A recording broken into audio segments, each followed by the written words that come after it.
As the applause slowly faded and the bells of St. Peter's Basilica echoed across the square, a solemn silence returned, wrapping the crowd in deep reflection. People of every race, age, and background stood shoulder to shoulder, not just witnessing history, but feeling it settle in their bones. Pope Leo XIV had not just spoken to them, he had spoken for them, for the tired, the forgotten, the hopeful, and the broken-hearted. His voice, calm and deliberate, carried the kind of weight that didn't crush but lifted. Following the homily, the liturgy continued with reverence.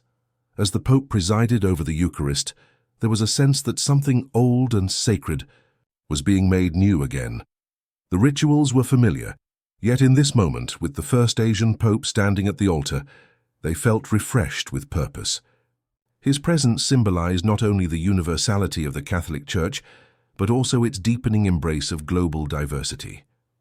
But what struck many observers more than the liturgy or the majestic choir was the look on Pope Leo XIV's face.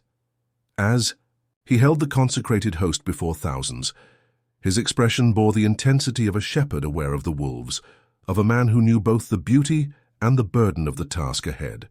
He was not dazzled by the grandeur of the papacy. He was anchored in a responsibility far deeper than tradition, to serve, to guide, and to love, especially in a world that had grown cynical of such promises. After the Mass, Pope Leo XIV stepped down from the altar, not to retreat but to walk among the people. He didn't hide behind security. He didn't rush through the crowds. Instead, he moved slowly, greeting children, blessing the sick, and exchanging a word or gesture with those lucky enough to be close. There were no speeches, no camera poses, just human connection. In that simplicity, many said they saw a reflection of Christ. News outlets around the world broadcast the scene with a sense of awe. Commentators from every continent echoed a similar theme.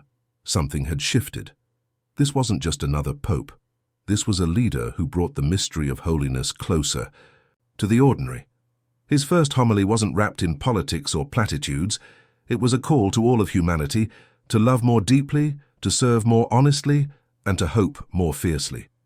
That evening, as the Vatican lights glowed softly against the Roman sky, people remained in the square long after the Pope had gone.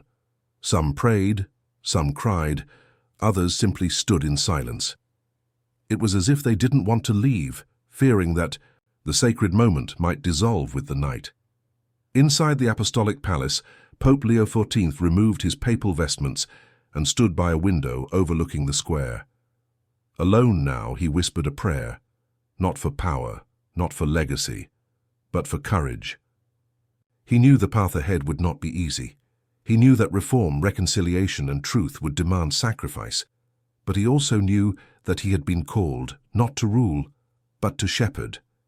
In the days that followed, his words from the inaugural homily were printed in full across newspapers and websites. Phrases like, "The authority of the Church is the charity of Christ," and "Do not fear the world, love it with the fire of the gospel," became mantras for a generation of believers and skeptics alike. Even non-Catholics remarked on the clarity and humility of his message. Religious scholars noted the theological depth of his reflections, particularly his reinterpretation of Peter's call in the Gospel. Instead of seeing Peter as a symbol of institutional power, Pope Leo XIV had presented him as a man broken and restored by love. That, they said, would be the hallmark of this papacy: to lead with vulnerability, to admit wounds, and to heal them not with judgment, but with grace. Cardinals and bishops from around the world began meeting with the new pope in private sessions. To their surprise, he didn't begin with policy changes or grand announcements. Instead, he listened, patiently, carefully. He asked about their people, their suffering, their hopes. He wanted to know the Church from the ground up, not from reports or statistics, but from lived stories. His first major directive? A global listening initiative, inviting every parish, monastery, and lay movement to speak openly about their struggles and dreams. He called it the Shepherd's Path. Within weeks, letters poured into the Vatican, testimonials from war-torn villages in Sudan, youth groups in Korea, indigenous communities in Brazil, refugees in Eastern Europe, Mothers, priests, atheists, LGBTQ Catholics, converts, survivors of abuse, all were heard. And Pope Leo XIV read many of them himself, often late into the night. He was building something, slowly, quietly, but powerfully. Not a new church, but a renewed heart within it. One moment from the homily in particular came to define the spirit of this new era. When Jesus asked Peter, "Do you love me?" it was not a test, it was a healing. The church must stop testing people's worthiness and start healing their wounds. That line became a banner, a slogan for Catholic youth groups, a topic in seminaries, a discussion point in interfaith dialogues. The Pope had not only spoken that message, he had started a movement. Weeks later, he surprised many by visiting a migrant camp on the outskirts of Sicily. No media was invited. Only a few local clergy and volunteers knew he was coming. There, in the dust and the sun, he knelt before a mother who had fled war. He listened to her story, he hugged her son, and then, with no cameras and no applause, he washed her feet. That image, captured only in words passed among the faithful, spread like wildfire. For many, it felt like the gospel come alive. Back at the Vatican, Pope Leo XIV met with interfaith leaders, Jews, Muslims, Buddhists, Hindus, even agnostics. He welcomed them not as guests, but as friends. "If we believe God is love," he said, "then anyone who loves has already begun to know him." Critics began to murmur, was he too soft, too progressive? Was he watering down doctrine? But the Pope responded simply, "Truth does not lose its power when spoken kindly, it only shines brighter." Meanwhile, in his homily's wake, local parishes began rethinking how they welcomed the marginalized. Homeless shelters opened in church basements.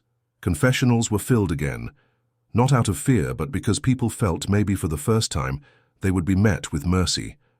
And always, behind it all, the echo of that first homily remained. "Do you love me? Then, feed my sheep, not just those who come to church, not just those who agree, but everyone." As the months unfolded, Pope Leo XIV did not seek to be popular, but he became deeply beloved. His vision was not flashy, it was ancient, yet fresh, and most of all, real. The world had seen many popes before him, but this one felt like a shepherd who knew the valley as well as the mountaintop, and as the faithful across continents reread his inaugural homily under candlelight, in whispered prayer or family discussion, one thing became clear: